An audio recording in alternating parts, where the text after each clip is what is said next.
I am Marwan Cameron, and this is The Conduit. All right, everyone, we are back. We are back. It is Tipping Points and Puzzle Pieces.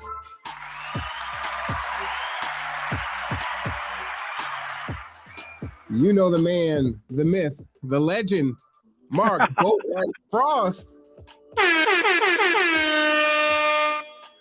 How you doing today, Mark? I'm doing exceptionally well, thank you. Fantastic. How about yourself?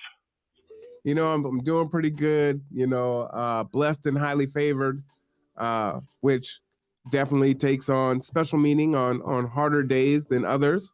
Yep. You know, just working through tough conversations and life and just all those things, but trying to be grateful and blessed at the same time. And so, you know, we're here, we're ready to get at it. So let's jump in. Gratitude is so important. And I want to talk about a little bit. I want to start the program talking a little bit about the greater community and our Community Champions program, because we haven't talked about that, I don't think, at all on Tipping Points and Puzzle Pieces.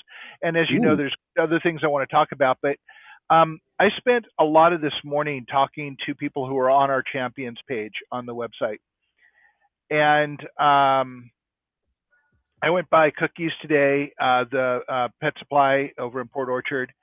And we've been working on building a program around this to really uplift people who work for the community. And I talked to the guy there, and he says, yeah, absolutely include us in this. And when he says include us in this, he is actively supporting the Kitsap Resiliency Project and the concept of building communities. And he said, the only thing is I don't want to lift myself above other people. And I thought that was a very interesting statement, that he doesn't want to put anybody down to lift himself up. But this man works tirelessly to help people who have pets in the community. Recently, he gave us a whole bunch of treats for the barbecue for the animals, so that the furred people at your barbecue would also have treats. He has, I know, worked with the community to help people with shortfalls, feed their animals. He's just good people. All of his staff are really good people. And so we like to uplift him, but I like the idea that he wants to be known as a good place to go, but he doesn't want to put other people down to do it. And I like that. That shows just how much he is part of the greater community. Then I went down to Colello's, and I don't know if you know Colello's. It's a produce stand that's open all but like 2 months of the year in Port Orchard. It's down past Fred Meyer on Bethel. Okay. I go there because they have like the best produce in Kitsap County. Really? And I go, and they also right now are selling starts for gardens, which is a big point for what you guys have been, what we talked about at your barbecue, is that you know, gardens are going to be vitally important. And I found out some more from Rob, who owns Colello's, is that the frost that has happened unseasonably this year has shorted the ability for farmers to grow in eastern Washington. So we're going to have a food shortage in Washington state because the frost killed a lot of the plants. Wow. So we already have food shortages because of the Texas customs issue. We already have food shortages because of the super drought in California that nobody's talking about. We are having more food shortages around the country because of weather changes and around the country. And here in Washington state, we're going to have food shortages because of weather changes in Washington state. So community gardens are becoming more and more vital. So here's my pitch for Colello's. They have starts. We actually just bought two tomato plants from them. And starts that we're going to put in the ground out front so that we can have fresh tomatoes. We're actually putting our garden in the next week. Oh, nice. Terry's doing a lot of planning for that. And we don't have a lot of space, but we're going to build above ground containers, and we're going to start doing more gardening here. As you know, I cook, so having things like basil and cilantro and dill make life easier for me. And I don't particularly like going to the store. And a lot of the stuff you get at the supermarket is of questionable quality. I mean, I've gotten stuff that looked good home, and 2 days later it's gone. I mean, Mm-hmm. and that's not because we used it. So I talked to the other thing about Cololos is that we bent over backwards to do everything we could for people when COVID happened, to make sure that people got food, to make sure that people had every safety chance they could. They could pick up stuff and everything else. But now that COVID's mostly over, we're not seeing customers. Mm. And so I just want to say this, and wasn't him complaining. He's just speaking the truth, his truth. And I want to say that, there are businesses in our community that work tirelessly to support the community. They do good all the time, not because they're promoting themselves, but because it's in their DNA. Much like you do G2 and you work on our board of directors and we do resilient ecosystems, it's in our DNA to do the work. We do it because we're called to. All of the champions on the Kitsap Resiliency or the Reseco page are champions in our community. But champions don't do it by themselves. And everybody in our conversation, you're saying, yeah, people are all thinking that there's no time. So I can't drive out to Cololos. But they think that they're the only ones doing it, but they aren't the only ones doing it. Everyone's doing it because it's more convenient to go to one of the supermarkets. Mm-hmm. But we need to support our community, and the food is better and more nutritious. It's better just to do it to support our community people, especially when they work to support you. So ask the question: what big supermarket has done anything for you or your community, other than give lip service? Well, from an organizational standpoint, some of them do contribute to our food program, so I can't say they've done nothing. Yeah. Okay. To do more, I'd have to figure out what they're doing. Yeah, as another nonprofit, I have applied for grants to several of them for the community grants to do work, Mm-hmm. and they always seem to have just either spent or don't have grants going this year. Well, that's unfortunate. Yeah, and we've done this several times with many of them, and that's kind of the thing going on. And I'm like, okay, that's fine. But going back to Cololos, I do want to remind everybody that they have starts, and it's a good place to go to get your garden started. It helps you skip that whole seed stage. In our audience can type in the address to Cololos. That'd be awesome. So there's folks in the chat, saying, yeah, that they're awesome. I know about them. Yeah, and if you go to the Kitsap Resiliency Project page on Facebook, we frequently post things that they've got going on around food. So, and the Reverend thinks that we aren't going live, so we need to fix that. But we're live now. Like you're asking us in a live event. Okay, I am putting the address in now. Sorry, I scanned away. Here's the address for you to put up. Oh, perfect. Oh, look at you. Your skills are growing. I love it. Perfect. Let me go ahead and put that in there. So that is the address. So it's good to shout out good community partners. I love that. Yeah, and we have 6 or 7, and they're more growing. We're waiting for answers from like 4 or 5 companies that do a lot of good work, but they're very busy at this time of year trying to get everything together. So go to our champions page and take a look at that. That was something I just wanted to call out. We all have to use our power of action because it matters. So Mark, I'm pretty. So can you tell me what starts are? And others in the audience that might not know, you said that and I just kind of nod and smile. It's like, yeah, I'm pretty. Okay, starts are they've grown plants to a certain stage for you, so you can transplant them into your garden.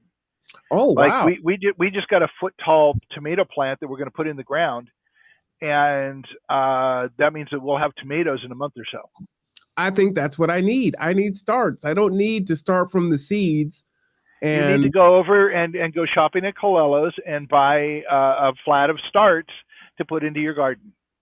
All right. Well, you know the people there. Why don't you see if I can come out there with my camera and get a couple starts? I think that would be fantastic. I'd be happy to. Matter of fact, I'd love to meet you out there, and we can Kind of you teach can see me. what they have. Yeah, I can show you what they've got. Right now, they're a little low on produce, but they've got a whole bunch of starts because that's their focus at this time of year is to get people plants growing in their gardens. Oh So yeah. let's talk about a cycle. I mean, and I know there's some people watching this program that want me to talk about affordable housing, low income housing stuff, and we will get there. But I want to talk about this first because food is as important as housing in some cases. Mm-hmm. Um, so let's paint a picture of a sharing community, and let's talk about it in the capitalistic sense of things. I mean, not the big capitalistic with corporations and stock changes and everything, because I'm not entirely certain that's relevant capitalism to most of us. Let's talk about okay. So Eastern Washington's freeze is going to strain food supply, and a lot of what Colello's gets is local or Washington-based food. Okay. Okay. Um, so let's say we have a whole bunch of community gardens. Let's say your neighborhood manages to get those plots of land available and starts growing food. They're going to grow more food than they have the ability to use on 3 plots of land. So what if there's a deal with Colello's so that they buy whatever produce is over what you are growing Oh, nice. and sells it to the greater community? Then you create a cycle of self-supporting the entire community through your little effort in your garden. Mm-hmm. And think about, I don't know if you have neighbors that grow zucchini. I've had lots of neighbors that grow zucchini. And zucchini is one of those things is when it kicks, it's like, overproduces tremendously.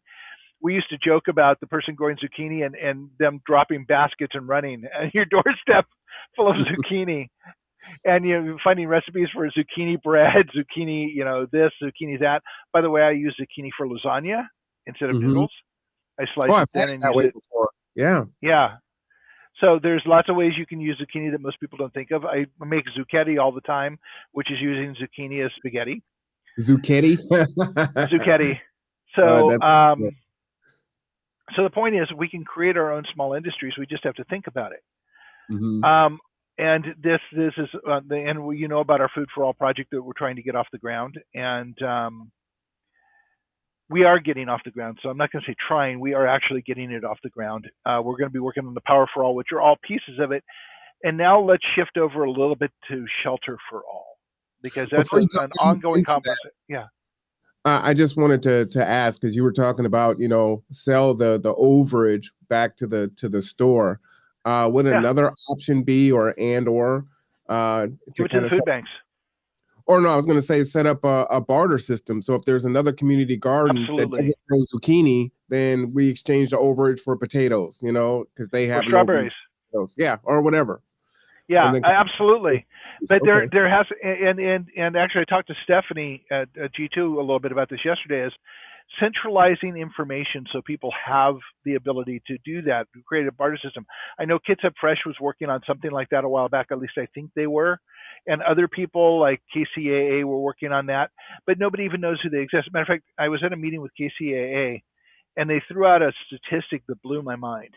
Mm-hmm. And I don't know the source material for this, so don't quote me on it and say, oh, well, Mark said, but they said at the point that only 3% of the people in Kitsap County even know that farmers markets exist. 3%? 3%. That seems low. I can imagine, whatever the number is, I would assume that it's pretty low because they could be frequented more and that they take EBT, which is phenomenal. Yes. So, and by the way, you can use EBT to get starter plants to grow your own food. Really? Yes. Wow. Okay. I need to go ahead. Because it's producing your own food. That's huge. That's awesome. Yeah.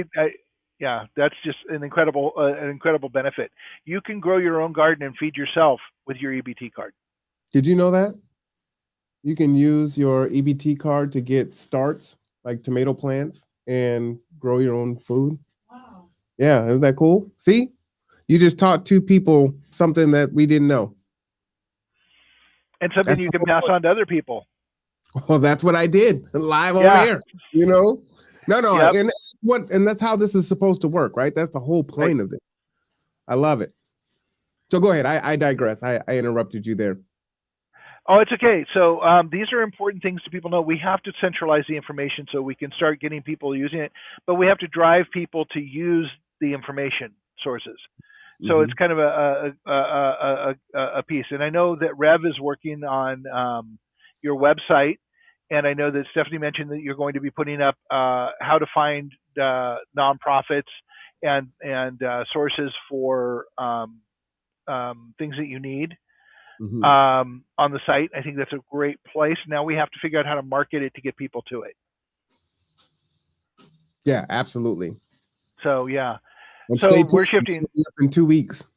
Yeah. So we are now half an hour into this, and I wanted to switch over because I want to talk about an epiphany I had yesterday while driving your van out to Seaback, and I mean way the heck out in Seaback, to a place where I told Stephanie I hear banjos playing. For those of you who get that reference. So as I was driving out there, I was thinking about this, and I realized that and Marwan and I briefly talked about this before we went live. So I want to preface this. Perspective isn't a powerful thing. It can prevent you from seeing truth, or it can free your mind to change the world. Mm. And let me give an example of this, and I'm going to try and do this in a way so you understand. So understand that this is me trying to communicate something that you may or may not understand. So I'll try and give a lot of context to it. So recently there was an article, and there have been many articles in the last year or two about homeless camps being cleared. And on Facebook, the entire spectrum of posts go out about great, our property values will go out. It's time to get the trash out, blah blah blah blah blah. To oh my God, that's so horrible and inhumane, and what you're doing, and all of these things go out on Facebook. And so those are mirrors of perspective that people have about the homeless issue. None of those perspectives actually address the cause and effect. And then I had another thought that went along with it. For a person who's homeless and in one of those encampments, and I'm going to say this and I'm going to give context to it, so don't jerk your knees. To them, it's just another Wednesday. It's just the way life is. They don't have any control over their lives. They have been horribly othered, and they've been painted with drug addict, waste of time, inhuman. Don't think about them, but we don't think about our role in creating homelessness in a situation that goes along with homelessness. And the lack of control they have. And Marwan pointed out when I mentioned that to him that some of these people have been in these encampments for months. They have created bonds with other people and created little communities in these encampments to cross support, and then they get cleared and they're back to stage one. Mm-hmm. And they have no resources, and they are not treated as people by us, even the ones who are horrified, and go and feed them and do great things to help them. We aren't really addressing the situation that created it. And the situation that created it is affecting us all. It's what's keeping us one paycheck away from poverty and homelessness ourselves. It's a situation where we have been promised a lot of things in this country if we do the right things and go through the right things, go through the right process, do all of the things that we're told we need to do, that we will have jobs and everything else. But that doesn't take into account is how many jobs we've shipped offshore for corporate profitability. Mm. And it doesn't account for the fact that our money has gone off of a standard that was set for that, the gold standard was set for it, to a manufacturing standard, to a service standard, to a real estate standard, to no standard at all. So we are skating on very thin ice, and we're othering people who have already been affected by it when we're next. You know, that poem that I constantly repeat is first they came for the Jews, then they came for the communists, then they came for, X and Y and Z. But I didn't speak out because, I'm not a communist, I'm not black, I'm not Japanese, I'm not Jewish. And then they came for me, and there was no one left to speak out. We're there, folks. I saw an article this morning by Congressman or Senator Jeff Hawley, a really warm and wonderful human being. I'm being incredibly sarcastic. And they're looking to take away the copyrights from Disney because Disney is, and this is a quote from him, a woke company. So Mickey Mouse may suddenly, Disneyland might lose the early Mickey Mouse because they take away the copyrights. Now, making that happen is a whole other thing. And then there's the whole DeSantis attack on Disney because Disney called them out for their attack on gay people. Now we've seen that, we've all, I think, heard the recent news about the leaked document from the Supreme Court in Roe versus Wade. What's next? They're coming for the women, but I'm not a woman, so I didn't speak out. They're coming for the LGBTQ community, but I'm not gay, so I didn't speak out. McCarthyism isn't dead. It's alive and living in this country, and we need to wake up and address it. And that's part of what's creating the homelessness. We're othering them, we're othering everybody else, so we're not paying attention to the cause of the lack of jobs, the increasing homelessness, the increasing poverty, the increasing risk to every one of us. So, yeah, homelessness is about perspective and understanding that people who are homeless it's not necessarily their fault. They're not all drug addicts, at least not when they start. But I had a conversation with somebody 8 years ago that started me on this path of thinking that we were talking about drug addiction. And he says, people take drugs because this culture is not meant for human beings to live in.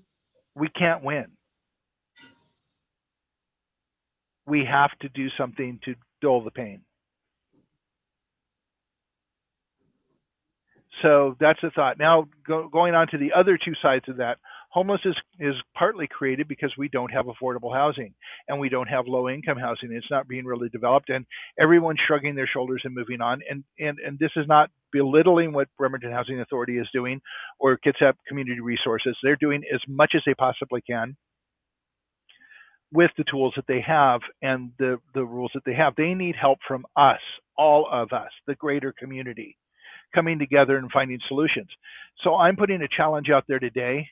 This has been in the background. Marwan and I have talked about it. I'm actively putting together a group of people to brainstorm solutions, prioritize the ones that are best, and then find a way to make them happen. Mm-hmm. And we need to sit down and go outside of the box and start thinking. I am in the process now of identifying people. We're going to be inviting some people from the KRC, from the Bremerton Housing Authority to sit on board. We have to have them on board. At some point, we'll bring some people from the city of Bremerton and the county in about zoning, probably as an advisory, because I don't see them really helping with the brainstorming piece of it. But what we want is people to come up with ideas, and there are a lot of ideas out there. We need to learn how to implement them. And that's part of this thing. It's just not throwing ideas on the board. It's saying, okay, next, what do we have to do to make this happen? What resources do we have to bring together? How can we make this happen? Let's go through the entire process of seeing what we can do to create low-income housing and drive affordable housing in the county, because that'll start mitigating some of the homeless issues. I've got a lot of thoughts on that. So that's why I'm expecting you to be on the panel. This is since we're having controversial conversation, you've said a few controversial things earlier. For me, my father taught me that charity starts at home. And while it is a tragedy on what is happening in some of the other countries, I am vehemently against the $40 billion that Congress just approved for the war, right? It's a proxy war. We're in war with or at war with Russia. But charity starts at home, and so to give $40 billion when we are having folks that are being displaced in homeless encampments, we have folks that are hungry. I've done some podcasts earlier where, as deplorable as it is here in this county, when you look at some areas in Philadelphia or California, New York, Texas, I mean, there's some horrific, um, imagery of so many that are homeless. And if you look, it's like we're crabs in a pot, right? Metaphorically, where it's just this slow boil. And so we don't see it, but you see more and more storage units being erected. Why? Because people can't stay in the places that they're in, right? We're in this recession. We're having record gas prices. We're having food shortages. We're still dealing with the pandemic. We have all these things, but yet all of a sudden Congress can whip up all this money and enact an act that's only been used once in U.S. history to allow these things to happen while we're suffering. And I was just kind of doing the math really quick on that, and it's like, hey, $40 billion. If I just, that's 10 zeros. That's a phenomenal amount of money. 1, 2, 3, 4, 5, 6, 7, 8, 9, 10. Divided by $150,000.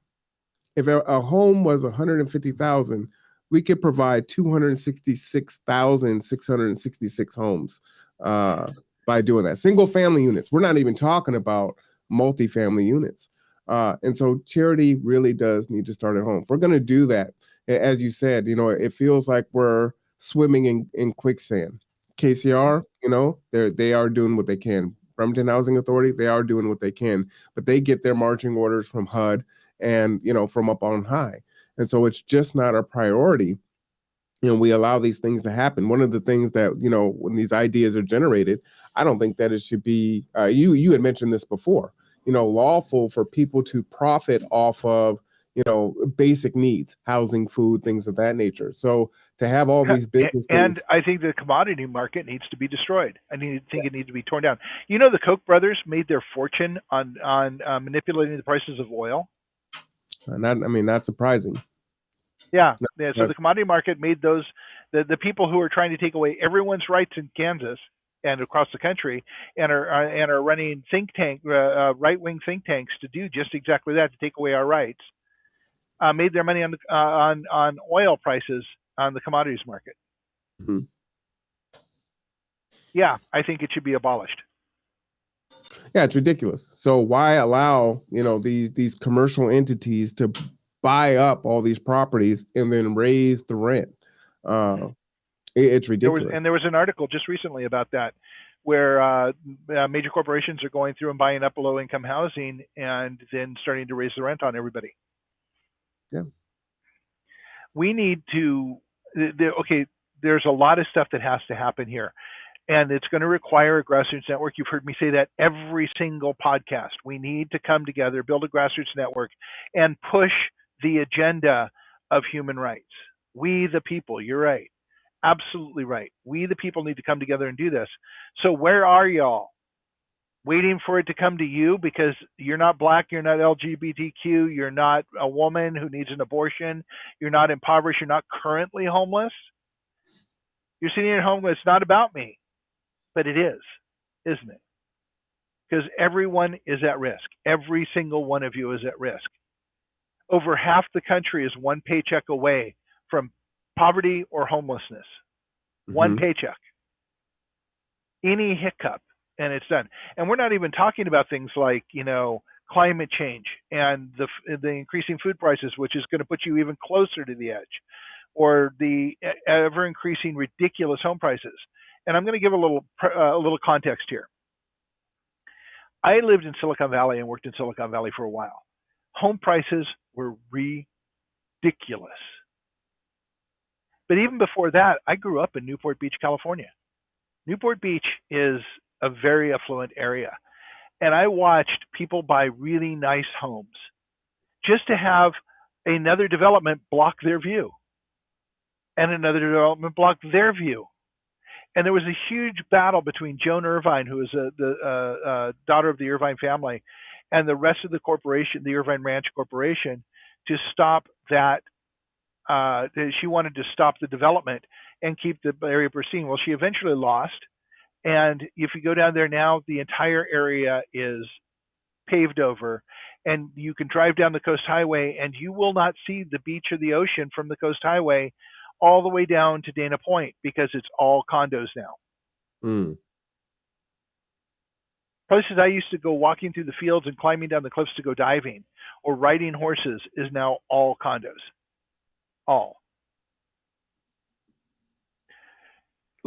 Flash forward a little bit in Silicon Valley. I had a woman next to me in a cube. She was in her 20s when I was working at Cisco Systems.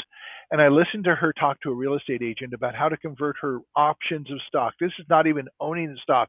This is options of the stock.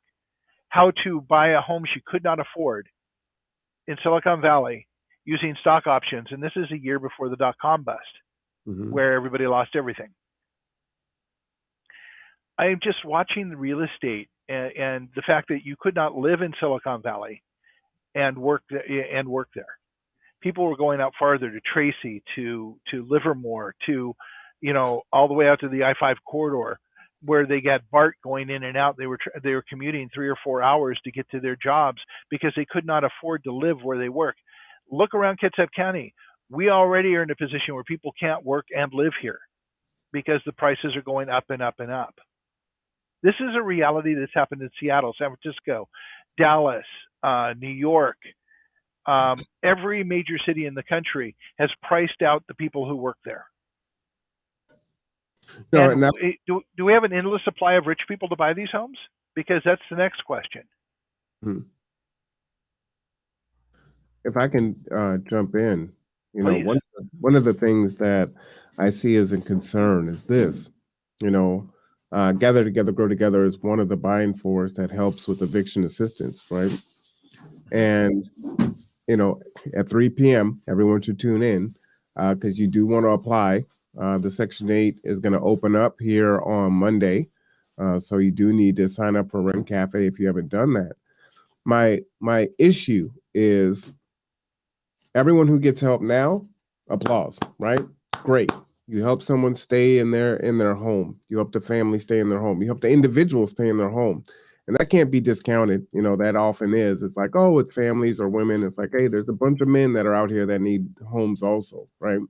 And when society gives up on folks, they tend to make some bad choices. So, you want to encourage them to not feel out of desperation, society doesn't care and I will victimize whoever, right? I mean, all these things really do go together. But my whole point of this is on the other side of it, right? There is no more help on the other side of it. So once you've received this help and the money runs out, right? And we're also in an election year, it's projected that Republicans are probably going to retake the House, right? And even if they don't, right? I think Democrats are going to say the same thing. We don't have the money to continue to help our own people stay housed in the crazy housing prices, right? So we have $40 billion, which is gone. And so it's actually, there's some validity in that argument, right? We can't just keep printing money. And we throw money at things in the wrong way. We don't actually address the issue. It's putting a Band-Aid on a gunshot wound. And then we're like, well, I don't know why things aren't changing. But there are going to be so many folks right now that are currently housed. They're going to find themselves going through the eviction process within the next year or two, right? Because, okay, you got your rent paid up and that's great, but you were already in a position where you couldn't pay your rent. So now what? When that net is over and it's at the end, what are you going to do? And it's going to be we have no jobs and tens of thousands of people doing it. And it's not it's not a family wage job anyway, right? Right. It's a $15 to $17 an hour job. And as we did the math last week, you need $25 to $28 an hour just to break even. As I said, Princeton University said 48,000. I'm guessing that was a few years ago. It's probably 50,000 or better now. And I just, when we have these conversations, it's like, yeah, people have to do, what they have to do and do the best they can. So, I encourage people to be proactive. This is the time to get some training, to get some new education, to learn a vocation, to look and see what are those green jobs, what are jobs that are going to be high in demand going forward, because this is the time. Is once this Yep. resource dries up, and we don't know what tomorrow's going to look like anyway. But war is not a temporary thing, right? You're not investing $40 billion for something to end in a few months. Matter of fact, I think what I was reading from on WhiteHouse.gov, I think a good portion of that money is going to be expended from those resources within 6 months, right? Yep. We've already Well, given money. That's why we're here at another bite of the apple. Do you remember the numbers from Afghanistan or Iraq? They were like billions of dollars a day. So $40 billion would be like less than a week of Iraq. Might even been 2 or 3 days. So, we look at these numbers for war, but that's benefiting the industrial complex, the military industrial complex, but it's not doing anything else. And most of that stuff is not produced here in the United States, which does not give us jobs, even though we may not want a job with an arms manufacturer. But we are not supporting our we're delusional. We're not supporting the people in this country. We're not creating jobs for them. And we need to start doing this on a local level. It's about us working together locally. I can't fix what's going on in other states and other counties, but I can sure as hell work to fix it here. And there are solutions to this, and there's solutions and pieces of the puzzle that Marwan and I don't have that you do. So show up. Go to the Kitsap Resiliency page, and when we post an event, show up at the event. It doesn't matter if it's not even something in your interest. Ask us questions, challenge us, and give us a chance to talk to you. Give us a chance to hear you and hear your story and what's important to you, because that goes into the pot to figure out what the solution is. If we don't know what it is, we can't help with the solution. And it isn't about Marwan and I. We're just the front of this. It's about you, because you're the ones lifting it all up. You have to show up. We, the people. You need to show up because you're one of the people. And more than that, even if you don't know what your place is or how you're going to contribute, the support is important. I was just having this conversation earlier with Sabrina.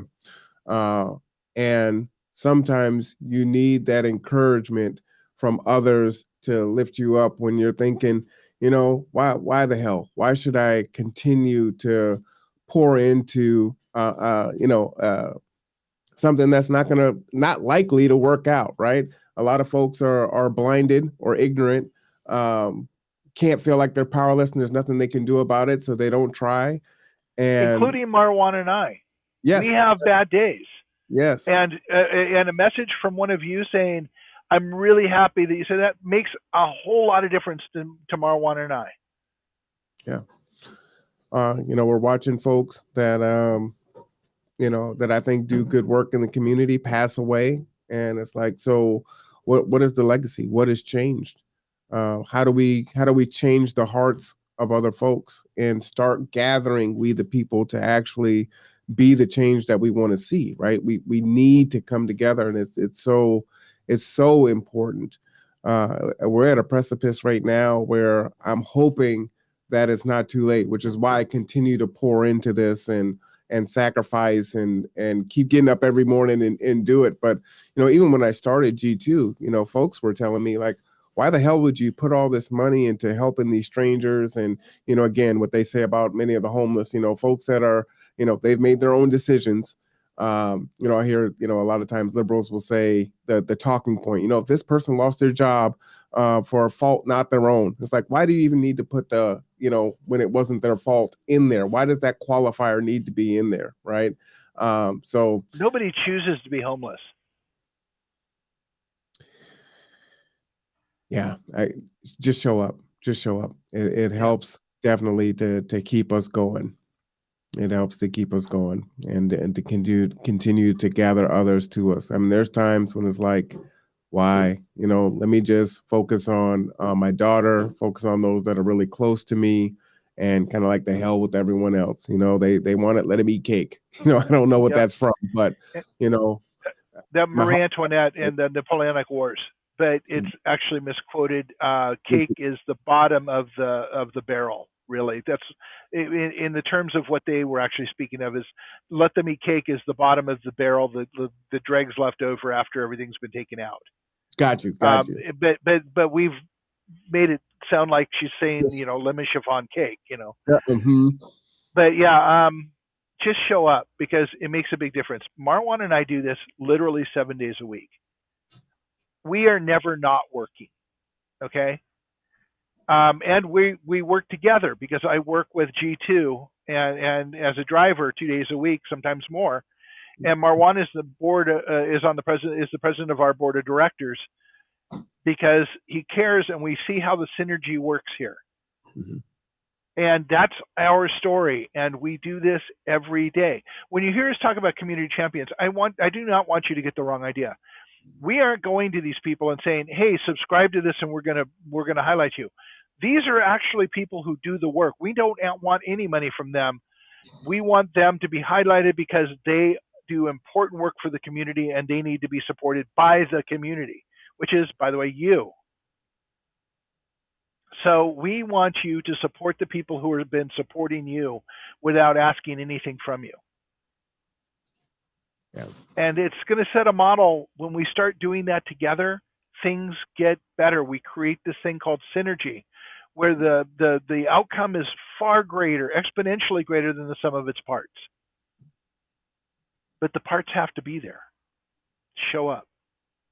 To that end, if I may, COVID was devastating, right? So many folks lost their lives, they lost their businesses, they lost their homes, and we're still in it. And we weren't immune to the effects of COVID either, right? I mean, we had to do whatever we had it twice. And Marwan had it twice. Yeah, yeah. Well, to keep our doors open from an organizational standpoint, we never shut down during COVID. And we were able to provide and serve. But that, in part, was because of the relationships that we built and continue to build during COVID, right? That allowed us to thrive and be resilient, which I love that, and that really is what it is. And so we have to continue to capitalize on that and continue to cultivate those relationships. So with my team, I'm on them all the time. And it's like, look, you got to check in with the people that, that you work with, so, a shout out to Franz, let me give them a horn. They give us bread every Monday to give out to families and use in our meals. And right now they're not able to do that. Right. But we still want to check in on them and just say, hey, we appreciate you, even if you can't currently do it right now, and create new relationships and new partnerships. And so, you see me covering events and different opportunities that I wouldn't normally, participate in. But that's because that allows me to meet someone like Mark. And then now we've got a partnership and we're doing these things and we're growing. So it's important to walk the talk and talk the walk, and just and be encouraged, right? And then being there when you're down, that person may be up. And if you're both down together, then you're not alone, right? And you still know that you're going in the same direction, even when there's times that you want to throw in the towel. So, as you can see, Yep. I'm more emotionally depleted than I normally am, but I'm here, suited and booted, ready to go, and that's really what it's about. And I can do that because of Mark and the Sabrinas and the Robs and the organization and the people that we serve, right? And that. This too shall pass, but you have to be of action while you're going through it, right? And build. Absolutely. And so I'm going to continue the two challenges here. In the chat, you'll see my email address, mark@reseco.org. So here's the first challenge, and I'm challenging people, or you can message me on Facebook. I'm challenging people to send an email telling me about who you are and why you want to be on the housing board the housing panel we're putting together to brainstorm this stuff, because we are putting it together right now, and there's a lot of work going on in the background about that. The second challenge I have is we have the Kitsap Resiliency Project page, and that has a lot of the information, a lot of the events. I challenge you to bring us 100 new likes and follows on that page. What? Yeah, I want 100 new likes and follows by the end of the month. So 2 weeks. Nice. And so I get out there and get people to go look at the page and get to know what we're doing, because that's where we post the events, that's where we post the notices, that's where we post all of the tipping points and puzzle pieces. As we go forward, you will see a lot of information there. We put articles up all the time that are useful. We will introduce you to YouTube people that are phenomenal, like Bo of the Fifth Column, who's one of the best analysts I've ever seen. Provides source material so you know it's not just BS and opinion. There are people like Matt Farrell, who talks about things you don't know about power and engineering. There's just a lot of good stuff we put up there, and understand we filter all of it so that we put only the best. Yeah, absolutely. And don't forget to subscribe to the Conduit. Yes. And hit the notification bell so you never miss out on a show. We will do more in the future. We weren't able to go out and actually film our go bag. We will get around to it, but that may not air at our normal time. So if there's something else that airs, if I end up at a farmer's market or out at is it Cabela's? Colello's. You know, it may not be at our normal show time. So hit that reminder so you have it, subscribe, share it out, let other people do that. That is one of the biggest ways that you can help us to grow and be resilient and not sustainable, right? We can only do it with you, we the people together. So please do that. Oh, and final note, we still need a community ambassador for this month. Oh, yeah. We've got something going in June, but we don't have one for this month yet. That's right. So step up and become a community ambassador, get your neighborhood, and Marwan and I will show up and flip burgers. The team will come and flip burgers. You might not want me flipping burgers and if you want them to be tasty and eat them. But yes, we will be present and accounted for. I'll lift some tables and do some other cool things. I might juggle swords or something like that. But yeah, you don't want me flipping the burgers. Yep. So, yep. And and we're coming up on the show. So if anybody's got questions, post them now. Yeah. Let's finish this off with your thoughts.